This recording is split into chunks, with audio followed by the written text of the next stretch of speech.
Greetings everyone, I am the Hipster Snek. Have you ever reviewed a game as a form of personal penance? You might think that I mean Bullet Hell, fiendishly difficult Touhou Project series of games made by Japanese indie dev Zun. You are wrong though. I actually enjoy playing these games.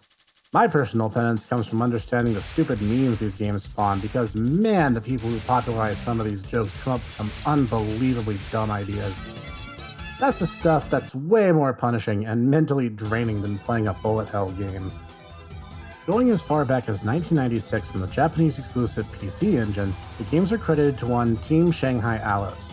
However, that team exclusively consists of Junya Ota, screen name Zun. He does the graphics, music, gameplay, and stories all single-handedly, and the periphery is largely Zun's very liberal use of, yeah, sure, when asked about creation of fan material. It's altogether likely that any random given song, game, or comic about Touhou is fan-made in origin, and likely your gateway drug to what we're actually talking about today. To be absolutely clear about what games I'm actually talking about, this review will broadly speak about the different talking points of the Windows-era Touhou bullet hell games, meaning that we'll start from Touhou 6, Embodiment of Scarlet Devil, going up to the most recent fully released game available as of this writing, Touhou 16, Hidden Star in 4 Seasons. I know that sounds like entirely too wide a net to cast, but trust me, if I tried to do it one game at a time, you'd find me busting out a thesaurus in order to say the same basic ideas over and over and over again. When a certain game requires specific mention, I'll name drop it, but for the sake of my sanity and not making this review span 17 hours, we're going to keep it simple for the sake of pacing. I'm going to break tradition and start with what passes as the plot of Touhou. The Touhou Project games are set in the fictional world of Gensokyo, an island that used to be part of the Japanese archipelago before being sealed off from our world by a magical barrier. Now it exists as a land where beings and creatures of myth and legend go, acting as a sort of land of non-belief. As a result, Gensokyo is widely populated by both human residents and the yokai, a broad term literally meaning spirit that, for the sake of Touhou, is used to encompass all manner of polytheistic deities, beasts, demons, ghosts, creatures, and more. The balance between these races is largely maintained due to the action of the two main characters, Reimu Hakare and Marisa Kirisane. Reimu is a local shrine maiden who seems to have an irrational hatred of her neighbors whenever they speak above a whisper, and then Marisa, a resident witch who studies magic and likes the high-octane flying bullet hell battles that they undertake. Often, each game will have a third or fourth playable character, each with their own different shooting types. These are universally characters who debuted in past games, usually as different stage bosses, so they tend to be quite popular too. Overall, the graphics in Touhou are pretty good.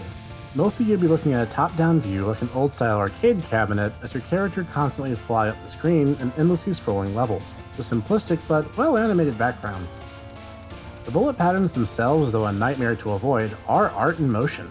It really shows that Zun puts an enormous amount of thought into each of them, as you'll actually begin to feel a rhythm to the gameplay itself, with certain motions repeated throughout. The actual character portraits, also done by Zun, are not very good. Not that I could do much better, but even so, the sprite work and the bullets are beautiful and terrifying, whereas the portrait art is just terrifying.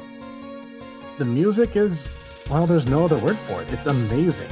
Arguably among the most amazing indie music I've ever heard.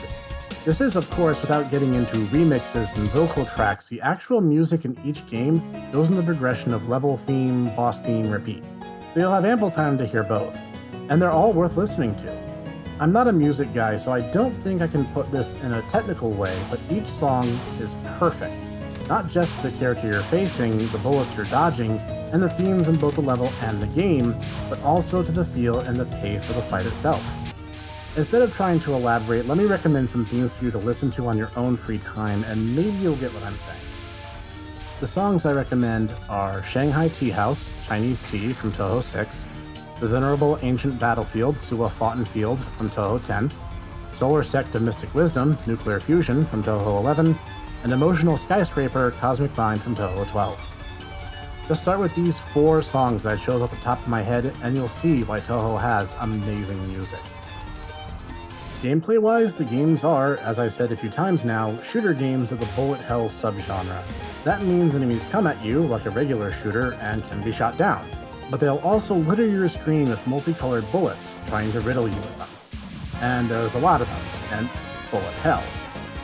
As you kill enemies, they'll drop points and power-ups, allowing you to increase the amount of damage you belt out, provided you don't die, and lose a significant chunk of them. Get enough points or a 1-up item and you can get additional life to make the journey a bit safer. From Touhou 7 going forward, you can even hold the shift key to enter focused movement, which slows you down and shows your character's hitbox. This allows for pinpoint accuracy dodging.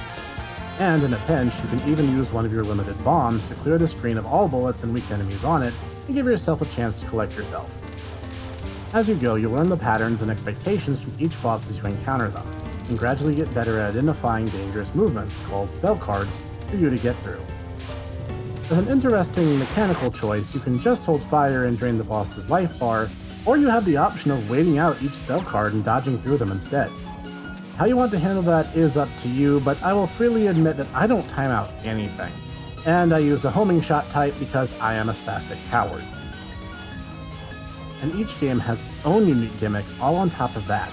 Like Touhou 8, Imperishable Night has the time gimmick, where collecting enough point items can change which route you're on.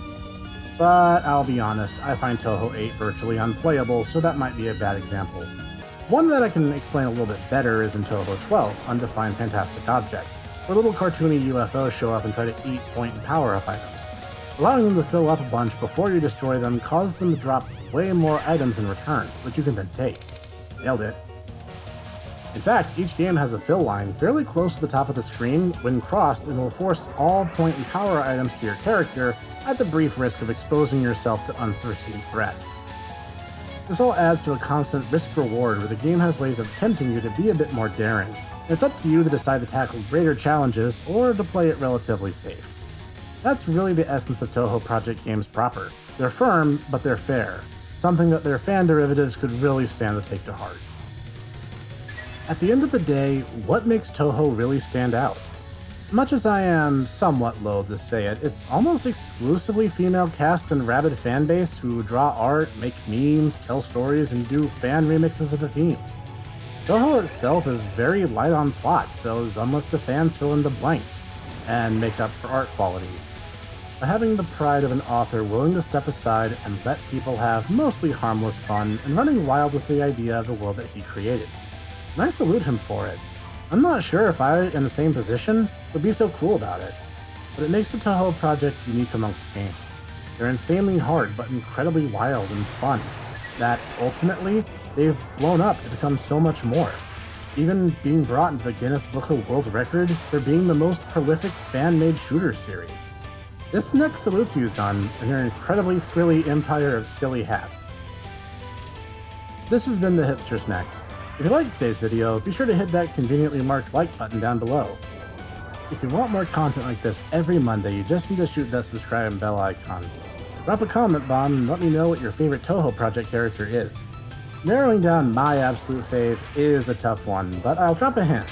One of my favorites is in the banner that the very talented artist Setsuri did for this very channel. See if you can spot her. Once more, this has been the Hipster Snek. Join me here next time for more obscure gaming and N-D-X-Cellence, and I'll see you there.